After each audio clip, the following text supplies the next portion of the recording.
Hello dear viewers and welcome back to another episode of ForSense. My name is Amilcar and I am a sci-fi and dark fantasy author. I could stay at peace with myself if I didn't make this video.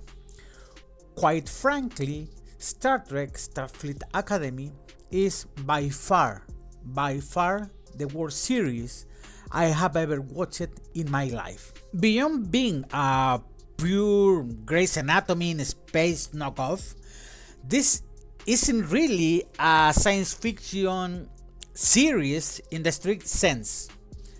I mean, out of its 10 episodes, aside from the final arc and the event on the Miyazaki, which by the way could have taken place in virtually any other setting, there were virtually no proper sci-fi problems or conflicts related to sci-fi science fiction at all. And that's my problem, one of my biggest problems with this show. I have many problems with it, but one of the biggest one is that this is not a sci-fi series, not a sci-fi show. This is not about experience something in its space, in a far future, in a distant future, in a far galaxy. No, not at all. No, this is just a drama. This, combined with the complete lack of continuity in each character storyline, created a chaotic mess that had no reason to exist. It's obvious the show was treated as if it were a decades-long mega production, like those from, I don't know, the 90s, with 20 plus episode seasons featuring well-established characters with deep backstories and long-running trajectories. In shows like that, it was common for different writing teams to handle individual episodes, but in this case, the same core team should have worked on every single episode to ensure continuity and consistency. Now, that's exactly why so many characters appeared in the early episode and then vanished until the very end. In several episodes, some characters practically disappear because the writers of those particular scripts likely only had a generic one-paragraph bio to work with and therefore didn't find room in their ideas to include them. Jaden, for example, is absent in more episodes than anyone else, not even Sam, who was on with these problems after the Miyazaki was so out of the story like Jaden. And don't even get me started on the ship's actual crew or the autistic cadet. Actually, this last one, she has how many appearances in the show? 2? The first one when she went to the infirmary, and the second one when they were, I don't know if it was in one of the classes, I can't remember which one, but that's the thing. That's what I want to say, that she has only 2 appearances.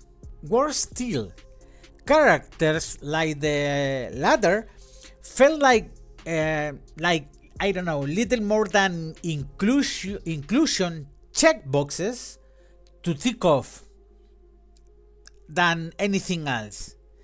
Exactly like that brief cameo of a guy in a wheelchair in the 32nd century during one of Tarima's father visits. I think it was in the second one that there was a guy in a wheelchair for a few frames, not even second frames.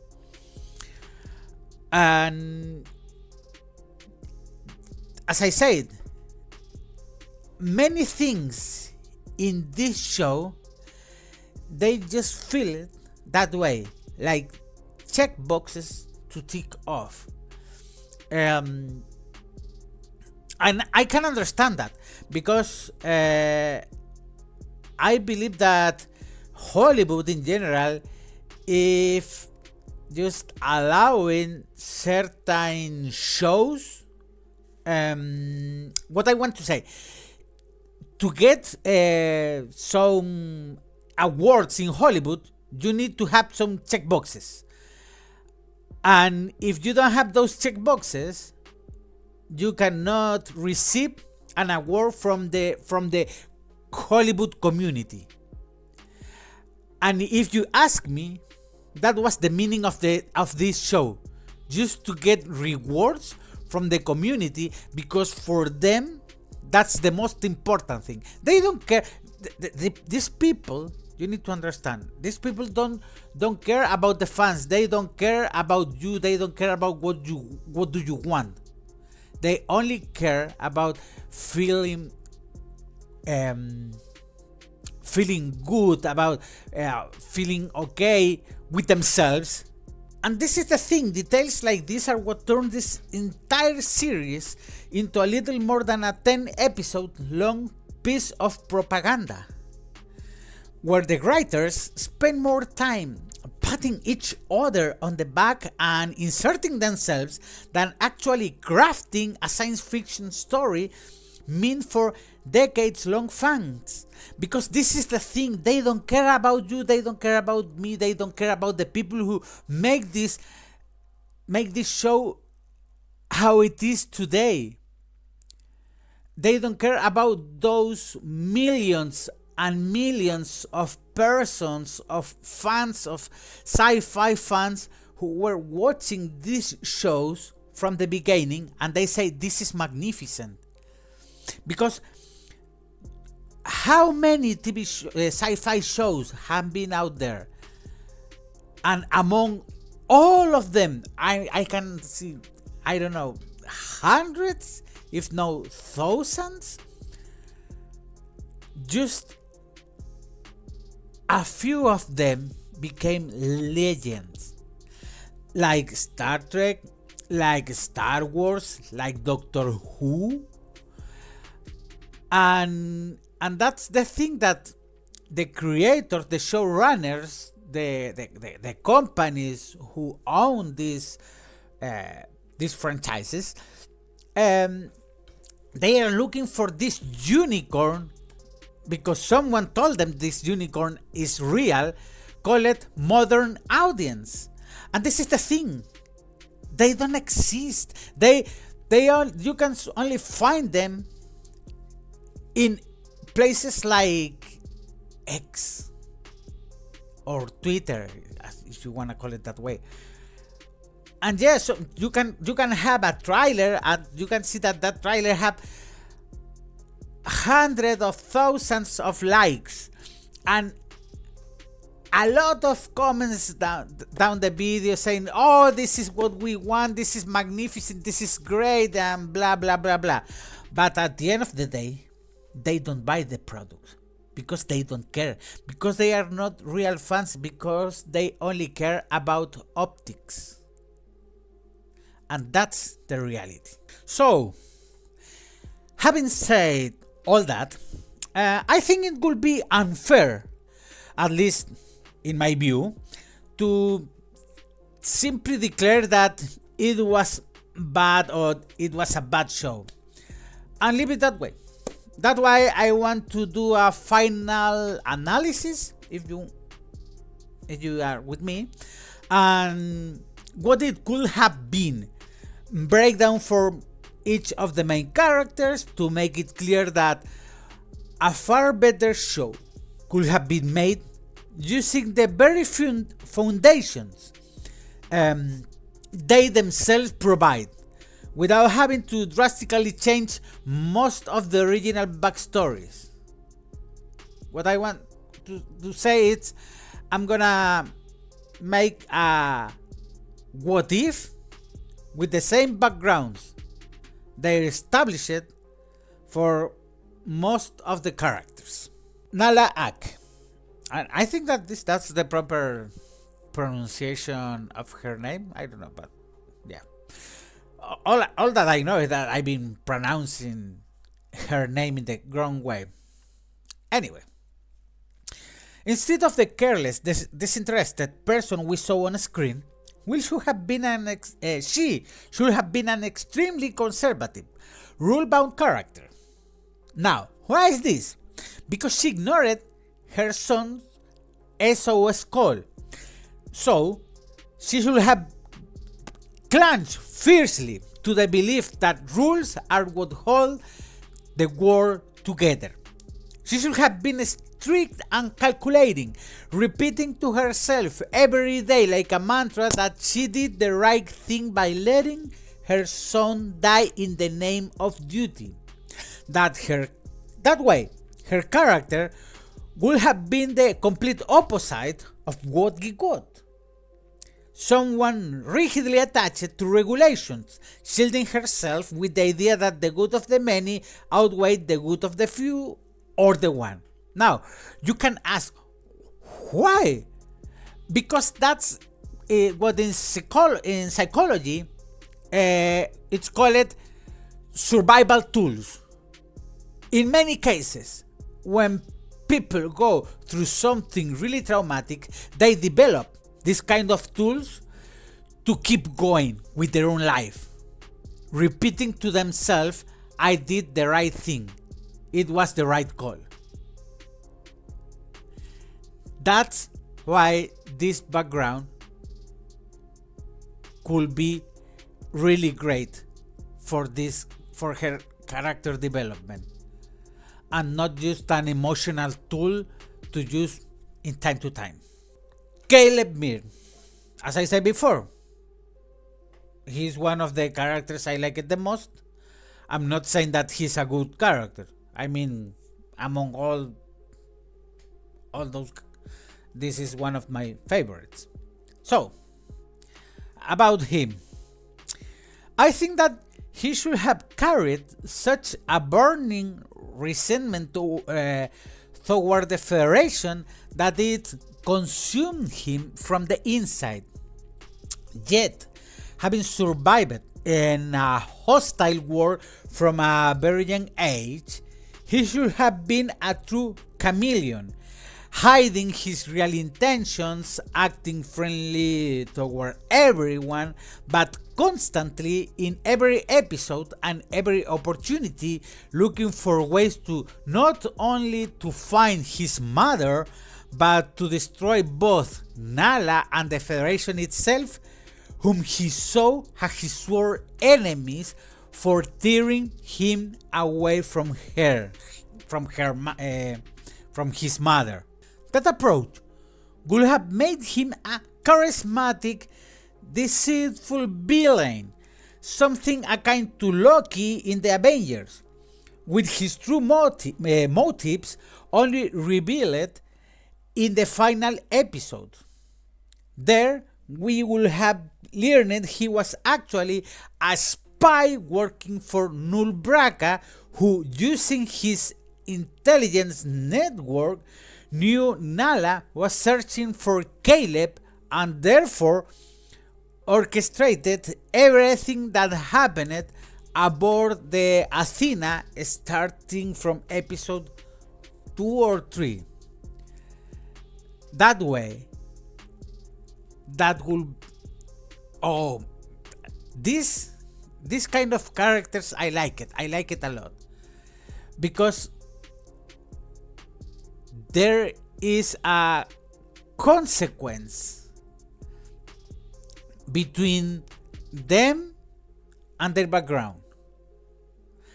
And when you see how he reached that point, you can say, yeah, I can believe it. And that's the thing with this show. There was not even one moment, one action that I could say, I can believe it. I can believe that someone could think that way, or someone could do something like that in that situation with that background, with his or her background. Genesis Lethe? Anyway. This character is so poorly conceived that I wouldn't really know what to do with her without just removing her entirely from the series. I mean, The archetype of a boy, or in this case a girl, growing up in the shadow of a powerful father and blah blah blah blah, is so overused and tiresome by now. The lack of imagination in a story like this it's come on, you know. I don't know, maybe I would have preferred a backstory where her father was dishonorably discharged for selling Federation secrets or something along those lines, sorry. But that it was classified information. All about her father and why he was discharged was classified information. So she joins the academy to redeem her family's name and one day uncover the truth about what really happened to her father. With that background, she could have felt constantly judged and under suspicion by everyone. On top of that, Kelly could have used her as a scapegoat for his misdeeds, making her life far more difficult. And nobody would have believed her when she denied causing the problems because of, again, her background. That kind of storyline would have been a much stronger idea, and that's the thing. You need to create a way for the viewers to feel empathy for the characters. And that's the thing that one of the things this show was lacking. Because sadly for her, for the actress, I mean, every female character was the same. And that's tiresome. And people don't want that. We don't need someone telling us that that women need no men, because you can see that in many ways every day. On the opposite, sometimes women need men and men need women, because that's how a society works. Okay, anyway, let's continue with this. Darren Raimi. I think it might have been a bit cliche, but I would have preferred Darren to behave like a spoiled entitled child. What I mean with this, as the heir to the regent of his planet, I have liked a despotic, sarcastic character who looked down on everyone with disdain, yet secretly worked hard behind the scenes to maintain his position and stand out without anyone knowing. He will reject invitations from the others to parties or any other place with excuses like "I don't associate with inferior beings," all while training and studying in secret, because as the first of his species at the academy, he and the Federation, if I am not wrong, he felt the entire future and responsibility of his people resting on his shoulders. That would have made him a far better character than the shallow bully boy we saw in the first and last episodes. Adding some elements of racism or prejudice directed at him for being the first of his kind would have been a great touch, knowing that how he's judged will reflect on his entire race, or at least that's how he sees the world. He will become cruel and ruthless toward his enemies, but always operating from the shadows. And now it's Sam's turn. So, after returning to the academy following the 17 years old on her home planet, I did feel she had some character growth, as I said in the previous video, as she reflected on her former self. However, she went from being childish to simply unpleasant. I get that she was embarrassed by her previous version, but the focus was way too heavily placed on Genesis and their relationship. The issue is that those key interactions were never actually shown on screen, so all that drama between them felt completely baseless, and meaningless, at least for me. Now, given her nature, or rather the nature of her mission, Sam should have been the most calculating and cold character of the entire group. She could have constantly reminded everyone that their actions made no sense because they were slaves to emotions which are nothing more than uncontrollable chemical reactions.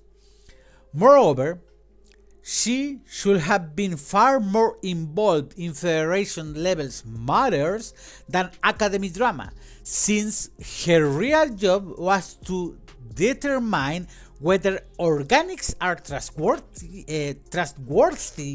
in general, not whether a bunch of Space Academy kids are reliable, because there is a huge difference between a grown adult in a position of power and the students of the academy.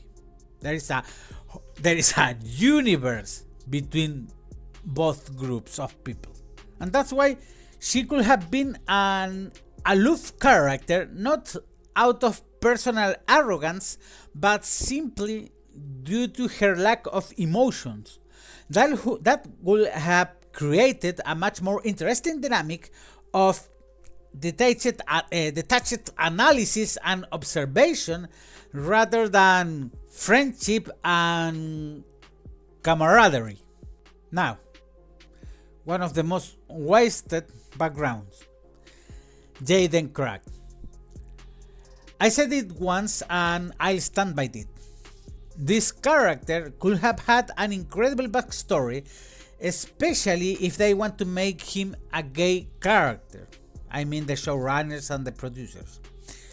He could have been forced to choose between his personal desires and his duty, feeling not only responsible for his race teetering on the brink of extinction, but also because he had to fulfill both his own role and that of his deceased brother.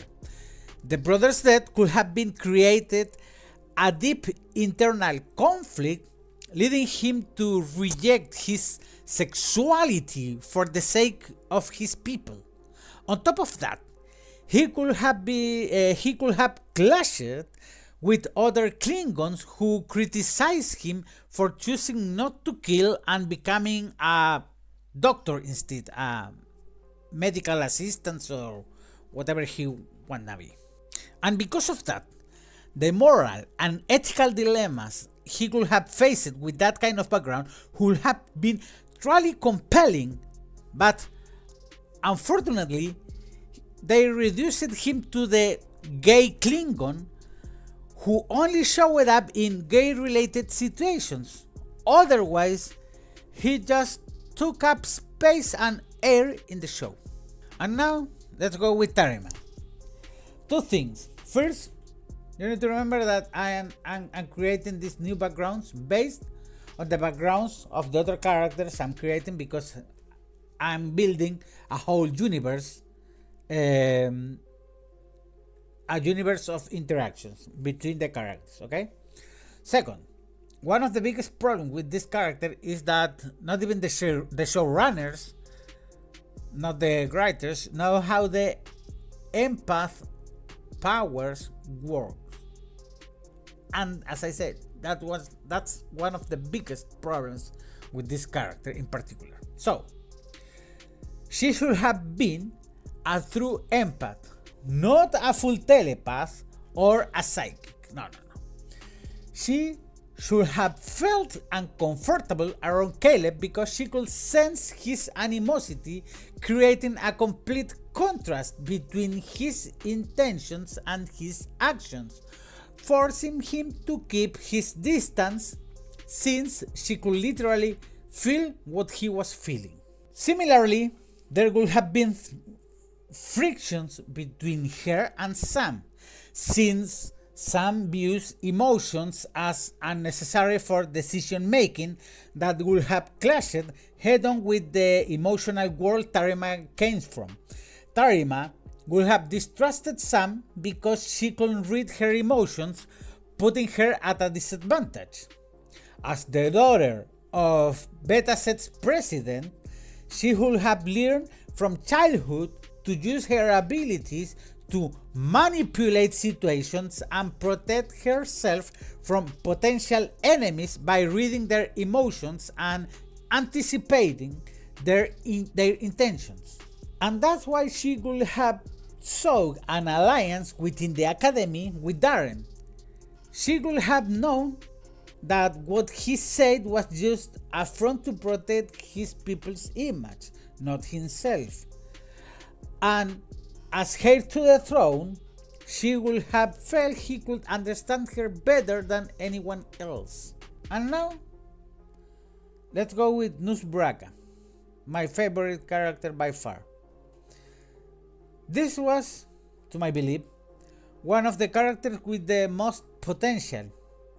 He could have been a truly great villain and a main antagonist, pretending to be a simple smuggler while actually being the leader of the largest criminal organization the Federation has ever known.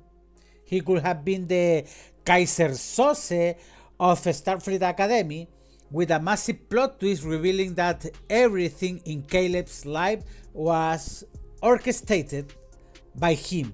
For example, he would have anticipated that Nala will take Caleb in, taking in consideration her background, so he set a trap for Caleb's mother to get her captured by the Federation. At the same time, he would have used corrupt Federation officers to ensure Nalas was the one presiding over the Caleb's mother's trial, thus earning her trust, and later using Caleb to steal Federation intel, having noticed from an early age that the boy showed signs of genius. It would also have come out that he was the one who framed Genesis' father. The father had discovered one of the Braca's agents, so to eliminate him, Braca pinned all the charges and crimes of his double agent onto Genesis' father. And his motive for all of it wouldn't be some personal vendetta against Nala or the Federation over a specific grudge. No. Simply because he's evil. No justification, no great backstory, no redemption. A pure villain who enjoys doing evil. That would have been absolutely brutal and memorable arc for him. And regarding Jet Reno, from what I hear from other YouTubers, she was essentially Tig Notaro playing a version of herself. That's why she was in a relationship with Lura Thok, whose actress is her real life partner. As a result, there is really no way for me to comment meaningfully or at anything worthwhile about such a flat, one-dimensional character. That's the truth. Sorry, but it is what it is. As for the rest of the crew, I have nothing to say, because at the end of the day, they only appeared in 1 or 2 episodes and then vanished entirely. They were never necessary, just like half of the ship, since the main section could apparently operate with only 4 people. And that's it. One last thing. As I always mention at the beginning of my videos, I am an sci-fi and dark fantasy author. To be more precise, my main genre in sci-fi is speculative fiction, and within dark fantasy, I incorporate elements of cosmic horror. I make this clarification, because I think it's important to point out that I am not only fascinated by creating interesting worlds and backstories, I am passionate about stepping outside established canon. That came about because I was simply tired of seeing more of the same. That's why I constantly push my own limits and the limits of my imagination, and I believe that's exactly what modern fiction is missing. The willingness to take risks again, to dare to create something genuinely new and different instead of setting for remakes of old series or new seasons or franchises that have been mangled beyond recognition, and has happened with Star Trek. So, about the channel.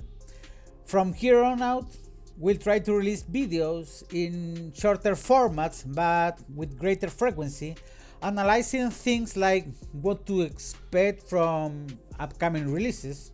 On the horizon, we have TV shows such as the second season of A Night of the Seven Kingdoms, though we still owe you the summary or analysis of the first season before the sequel airs, as well as the new Dune movie. So, I just wanna say thank you in advance for all your support. If you liked what you saw, please give it a like, share and subscribe so you stay tuned for the next video. If you have any comments or critiques, your opinion is important to us, so I'll read you on the comments. See you next time and thanks for your time. Bye bye.